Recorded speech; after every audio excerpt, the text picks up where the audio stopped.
absolutely insane way to start the morning. I have been surrounded. Behind us there's a counter where people are placing offerings. Gemma's excited, we found the fish. Hey, the fish! Mr. Lizard. Oh, he's big. Lizard.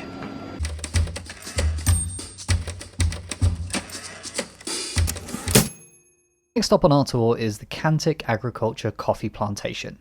Visiting a coffee plantation has been on my bucket list for years, and when I heard that there was a big coffee culture in Bali, I made sure that this was included on our itinerary. I was super excited for this, and when I found out they had Loak coffee as well, my excitement doubled. We'll circle back to exactly what that is in a minute. They pooped them. To get to the plantation, you need to take a short walk through the jungle. A guide meets us at the entrance and took us through the plantation. We got a show and tell of everything that they grow there, as well as a sneak peek on what's to come. I then got to grind some coffee by hand, which, to be honest, is much harder work than I expected. And then we sat down for the main event. A tasting of all of the different teas and coffees that they grow at the plantation. And I should add, this is all free. There's no charge to come to the plantation, there's no charge for the tour, and the tasting is completely included. The only thing we did pay for was the Loak coffee, which is 50,000 rupiah, or about £2.62 per cup. Loak coffee is the most expensive coffee in the world, and I'll tell you a bit about where it comes from. You remember those things in the cages that I showed you just a moment ago? Well, those are civet cats. Civet cats live in the jungle around the coffee plantation, and they eat coffee beans. The coffee beans survive the journey through the cat, and the farmers go out in the morning and they find them, clean up the beans, roast them, and then grind them for a fresh cup of Loak coffee.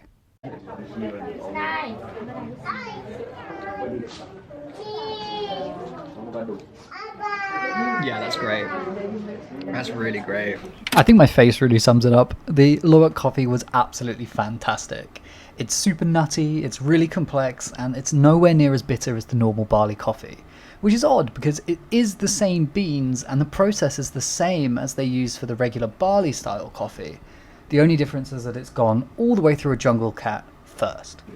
Now, this footage of us doing the tasting is pretty long. I'm not going to bore you with 22 minutes of unedited footage where you can barely hear us over the crowd on the table behind us.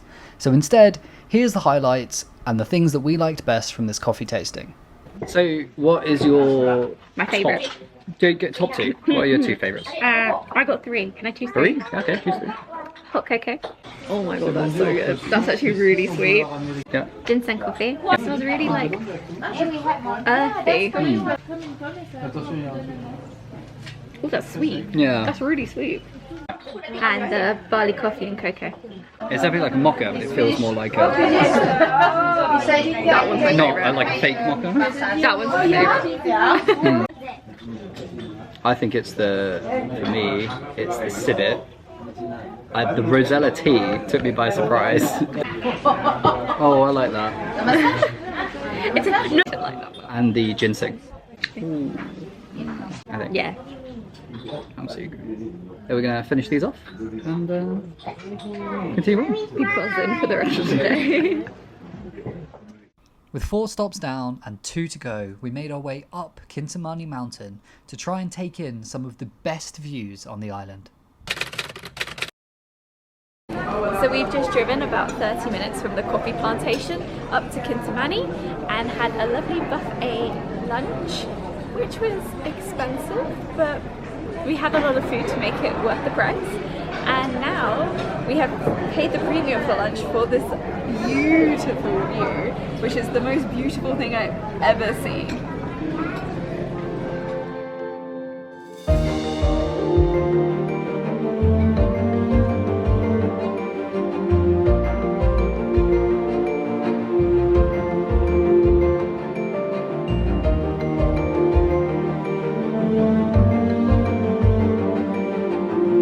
There's another glass floor.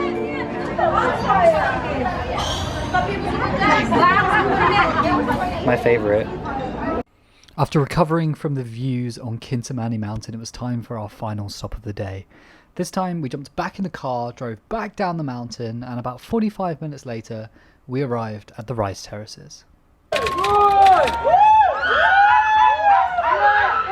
We are at our last stop of the day, which is the Tlalang Rice Terrace.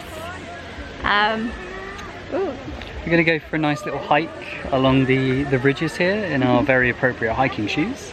Our Birkenstocks. Yes. And take some beautiful pictures, and then we'll be heading back to Ubud for a restful evening. Some well-deserved rest after today. It's been pretty busy.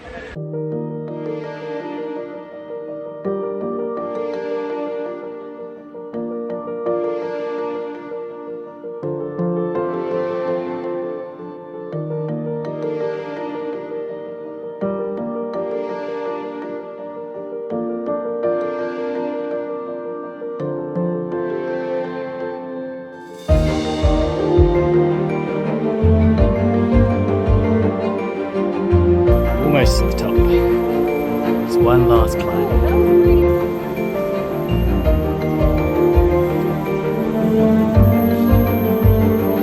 It's Jungle Kyle.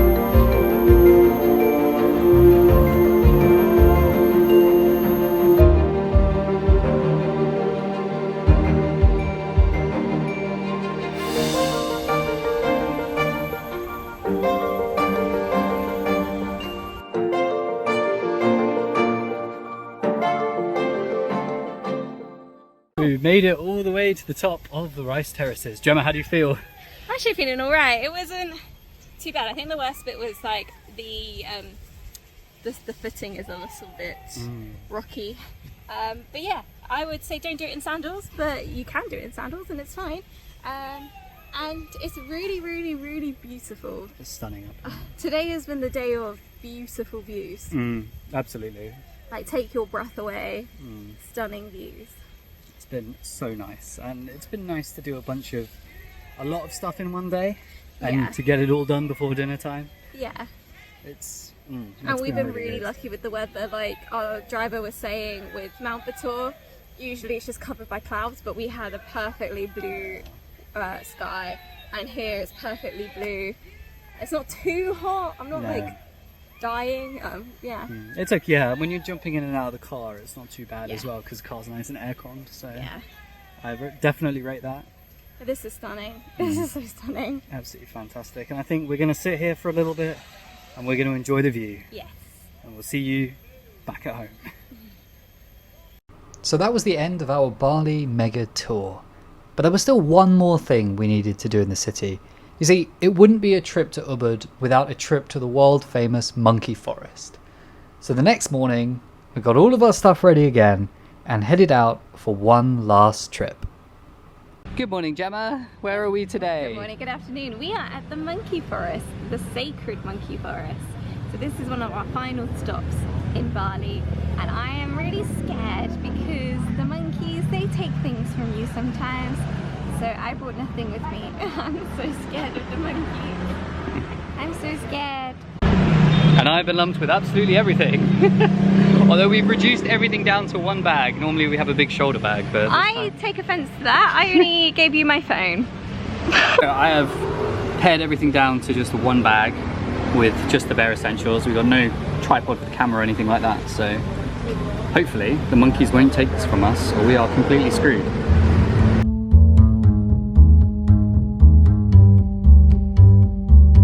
Hubbard.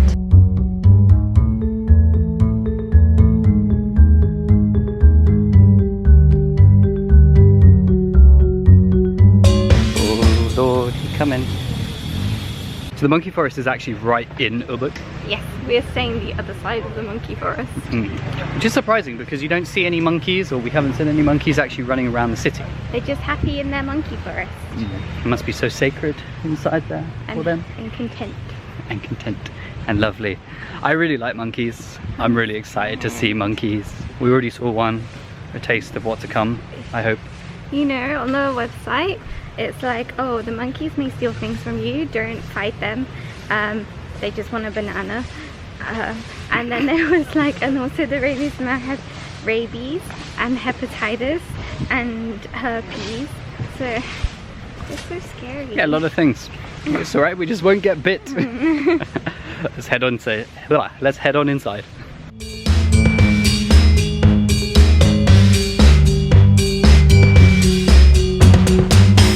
haven't even got in yet and already... Monkey. Monkey. They're kind of cute though. I like them. Scary, but cute. The potential for chaos and evil.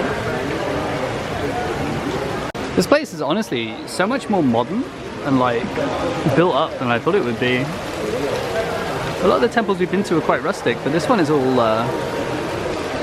kind of wood and steel.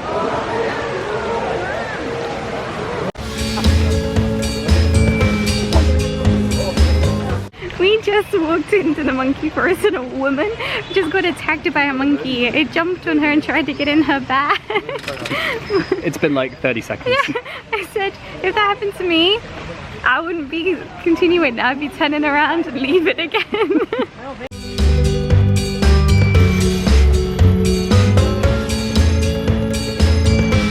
It's highly inappropriate, sir.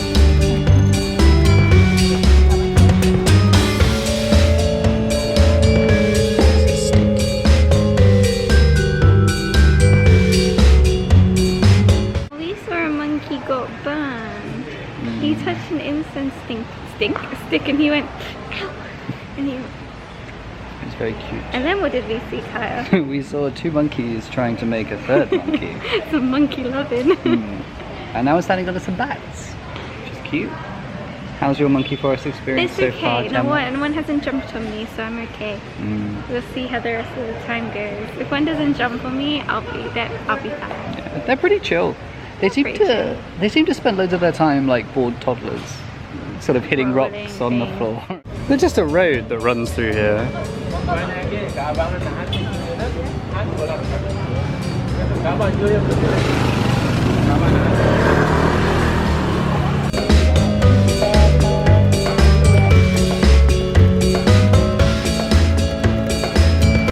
Didn't expect it to go from monkey forest to monkey jungle. Where do you think the monkeys live? The jungle. I thought it was the forest. They should rename it to the monkey jungle. It'd be much more intense, but it does sound like a children's soft play area. Yeah.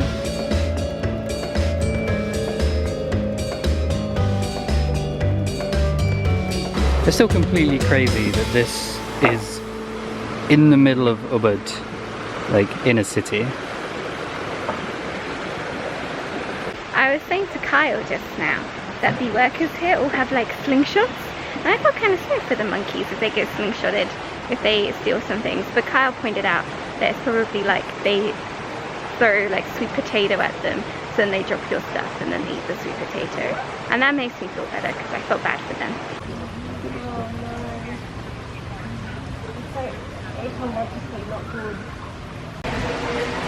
I have decided the monkeys are okay. But you hate them?